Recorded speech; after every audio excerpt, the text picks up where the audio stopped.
Scott, Yes. probably a similar story, wasn't it, where you struggle to score against a team that, gets to 100 points regularly. It's tough for you to keep pace with them.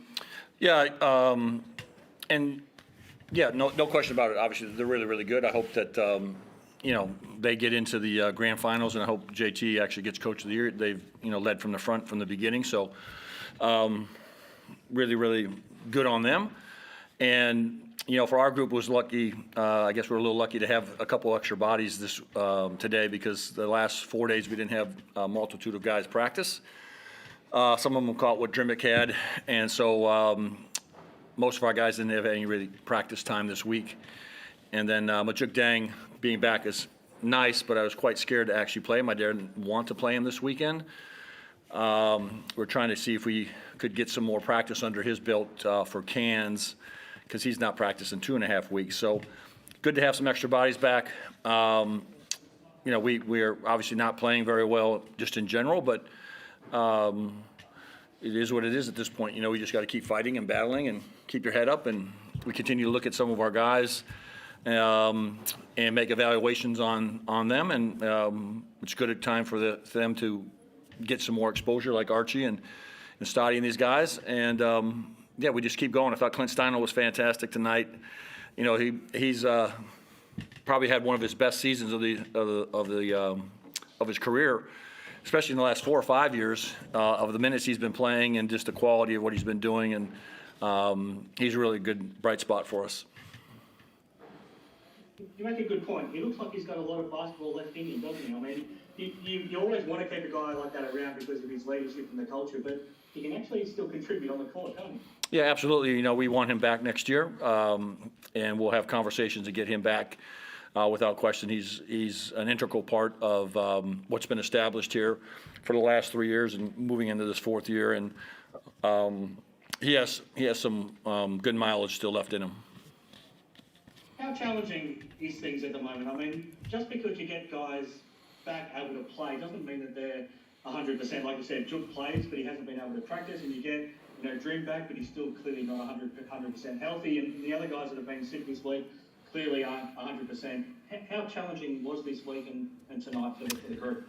Yeah, I mean, it's obviously challenging, but again, no one cares and no one really is going to feel sorry for you at the end of the day. It's sports, and you just got to show up and do your job. So it's challenging in the sense that, they want to do better, and some of it is we're not playing well, but we're also not healthy enough to do better in some areas. And we're not the only team. You're just going through it, and if you go back year to year of every team that's gone through injuries here or there, and you got to take your medicine. And if this is our time to go through this, then we go through it, and we just keep grinding away. And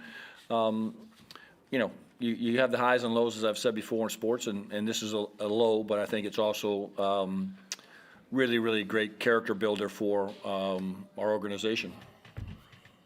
The more you see of Nick Stoddart, do you think he's got a future as a fully contracted player in this league, whether it's with you or somebody else? Do you like what you're seeing? Yeah, I hope so. I think he's getting comfortable, and he has, again, a skill set that is I think useful, and he continues to have flashes. And like I said, he's been really practicing well for us for a few weeks, and I think his season will obviously end on a positive note. I anticipate him doing well when we play United, and doing well when we play the last game of the year. And then I think another judgment will come again when he has his NBL one season and see what growth is there. But he's earned the right to maybe turn some heads, which is always great. And it's always, a compliment again to my coaching staff and the work they do with kids coming in here like Archie and Nick, with the potential of landing on a roster spot. It's a good story. Absolutely.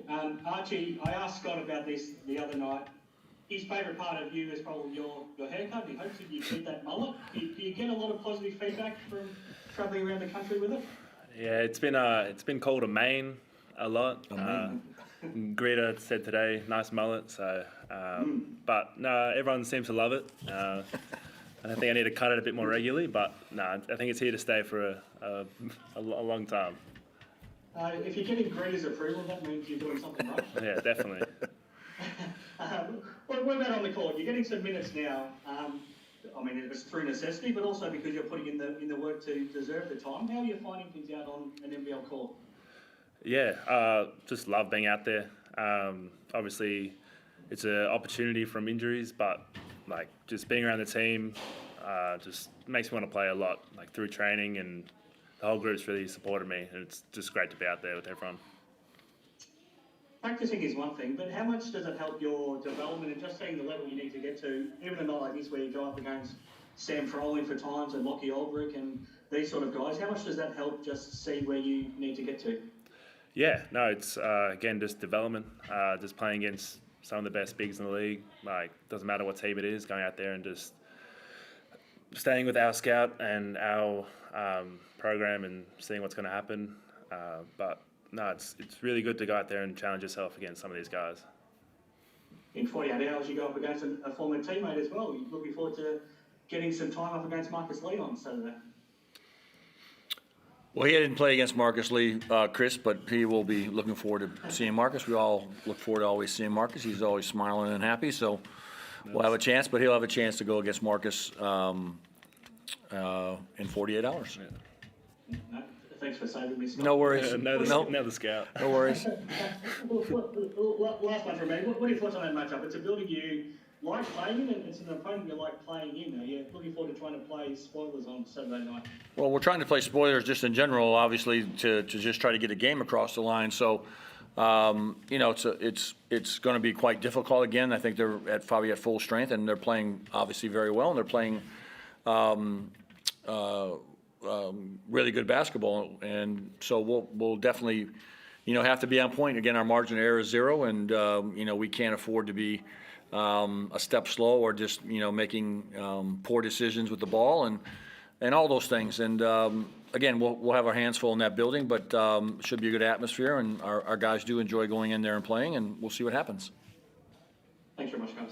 Thanks, Chris. Archie, you spoke about obviously the stuff that you're learning from your opposition players, but it'd be very, very handy, I guess, having a guy like Will Magnay behind you, teaching you everything he's got.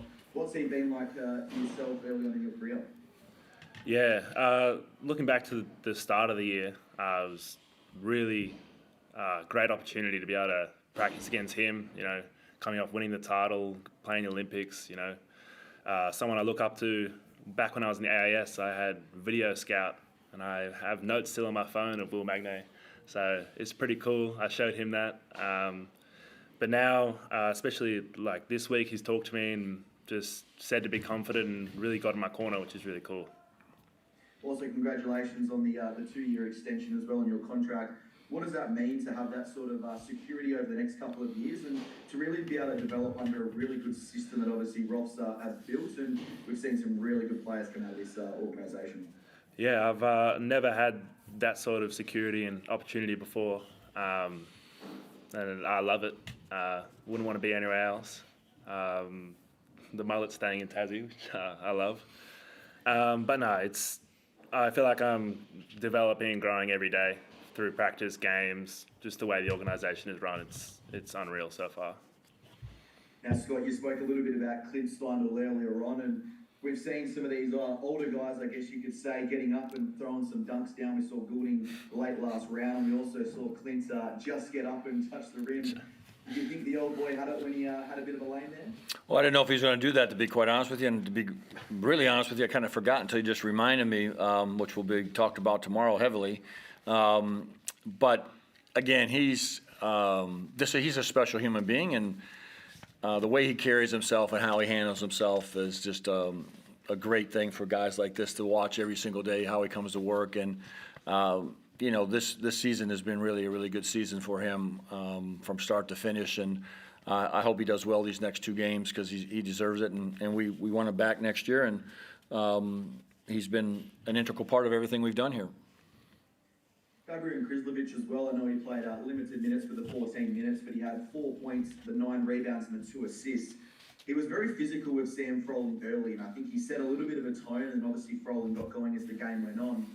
What is the next thing that he needs to add to his game to take his game to the next level where we see him as a regular starter in the NBL?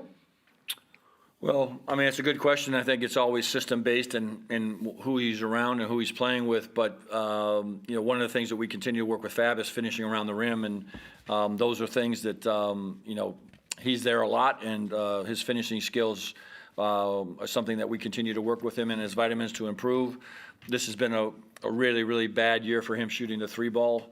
Up until the last 2 or 3 years with us, it's actually been very, very good in the high 30s.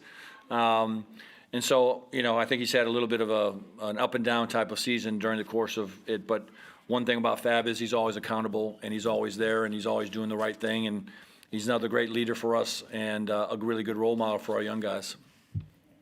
Obviously had a bit of a chance to play like we've seen over the last couple of weeks, these DPs. And I know you and Chris just spoke about Nick Stoddart, but he is starting to show what he could possibly turn out to. And I know there's obviously been comparisons with Sean McDonald and everything like that, but what sort of a guy is he off the court? Because he seems a bit of a shy guy and a quiet guy as he starts to build his NBL character. But what sort of person is he? Yeah, he's very laid back in general and very easygoing, which is a good quality, but I don't really care for it very much on the floor. I'd rather have him be in a little bit more of an attack mode. And we've talked about him being much more aggressive like he is in practice and not deferring. And I think that's one of the things young guys do when they get on the floor and they see older guys that are playing, they kind of just defer to them. And, he has the ability at late clock to break someone down and get to the rim and score. And when he's aggressive and got a little bit more of a nasty streak in him, that will be probably his next area of growth. The state of Tasmania is obviously a tremendous state in terms of the support for not only yourself, the Hobart Hurricanes as well, and we'll probably see the AFL team coming as well the next couple of years. But obviously a bit of a disappointing last month, but they are continuing to turn out in full force and really getting behind all you guys, and that's obviously a massive positive for yourself and the organisation. Yeah, I mean, it's obviously the groundwork that's been laid for the last 3 years here, and the fans continue to obviously support us. And I really think, again, fans and media will judge us at the end of the year and say good, bad, and indifferent. And as I've said many, many times before, the thing that I'm actually most proud of is not really going on the floor these 28 times we play. It's what's going on off the floor around Tasmania and the impact that our guys are having throughout this entire state and traveling to hospitals and schools and clinics and the approachability of what we've been doing in this entire state, which is quite large, is really the thing that I'm most proud of. The winning and losing, it is what it is, but the impact that they have had throughout the state the last 3 years, and this group especially this year, has been ginormous. It's not the results we want on the floor, but sports aren't sometimes as fair as you'd like them to be, and you got to live with the good and the bad, but our impact in the state is unquestionable. Thanks, guys.